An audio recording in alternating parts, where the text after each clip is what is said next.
کائنات میں ہم ایک نظام دیکھتے ہیں، ظاہری طور پر کوئی فزیکل کنیکشن نہیں نظر آتا، مگر سارے پلانٹ، سٹارز، فلکیات، آسمان میں اڑنے والے پرندے، سمندر اور اس میں تیرنے والی مخلوق، زمین اور پہاڑ اور ان پر چلنے والی مخلوق، سب میں ایک ہارمونی نظر آتی ہے جس سے سارا نظام سسٹمیٹک انداز میں چلتا ہوا نظر آتا ہے۔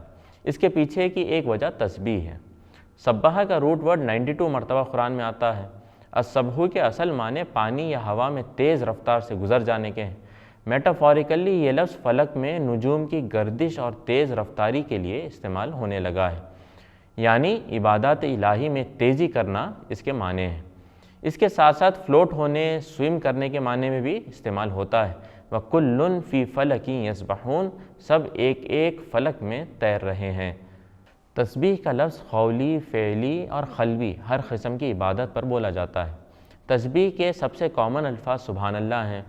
سبحان اللہ کے معنی یہ ہیں کہ اللہ ہر عیب اور نقص اور کمزوری اور خطا اور برائی سے پاک ہے۔ اس کی ذات پاک ہے، اس کے صفات پاک ہیں، اس کے افعال پاک ہیں اور اس کے احکام بھی خواہ وہ تکوینی احکام ہوں یا شرعی سراسر پاک ہیں۔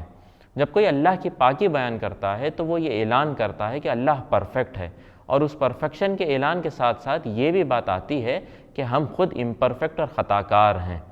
لا الہ الا انت سبحانک انی کنت من الظالمین۔ فلوٹ ہونے میں ایک بات یہ بھی آتی ہے کہ اپنی جگہ اور مقام پر قائم رہیں۔ چنانچہ اللہ کی تسبیح بیان کرنے کے معنی یہ ہوئے کہ اللہ پر جو ایمان کا اعلان کیا ہے اس پر قولی اور عملی طور پر قائم رہنا اور اپنے کسی قول اور عمل سے اس کے خلاف نہیں جانا۔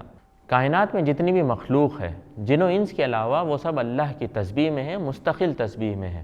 اللہ تعالیٰ فرماتا ہے تسبح له السماوات السبع والارض ومن فیہن وان من شیء الا یسبح بحمدہ ولکن لا تفقہون تسبیحہم۔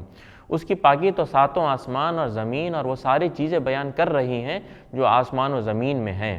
کوئی چیز ایسی نہیں ہے جو اس کی حمد کے ساتھ اس کی تسبیح نہ کر رہی ہو، مگر تم ان کی تسبیح کو سمجھتے نہیں ہو۔ ہم ان کے قولی تسبیح کو نہیں سمجھ سکتے، مگر یہ تو سمجھ سکتے ہیں کہ ان کا حدود میں قائم رہنا اور وہی کام کرنا جو اللہ نے متعین کیے ہیں ان کی عملی تسبیح ہے۔ یہ ساری کائنات کا ایگزسٹنس ہی اللہ کی تسبیح ہے کہ یہ ساری کائنات اور کریشن اس بات پر گواہی دیتی ہے کہ ان کا بنانے والا اور پرورش کرنے والا صرف اور صرف ایک ہی رب اور اللہ ہے۔ اللہ ان مخلوقات کے بارے میں یہ بھی بات بتاتا ہے کہ اگر ان کو وہ باتیں سمجھ میں آ جائیں جو انسان اللہ کی ذات میں شرک کی کرتا ہے تو وہ اس کو برداشت نہیں کر پائیں گے، اور پھر ان کی تسبیح کا یہ بھی کام بن جاتا ہے کہ آسمان پھٹ پڑیں گے، زمین شق ہو جائے گی اور پہاڑ گر جائیں گے، اس بات پر کہ لوگوں نے رحمان کے لیے اولاد ہونے کا دعویٰ کیا۔ تکاد السماوات یتفطرن منہ وتنشق الارض وتخر الجبال ہدا ان دعوا للرحمن ولدا۔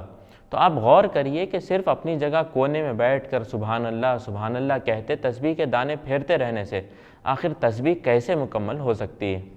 ہم کو چاہیے کہ ہم لوگوں کی بت پرستی سے بے چین ہو جائیں اور لوگوں کو اللہ کی توحید کی طرف دعوت دیں۔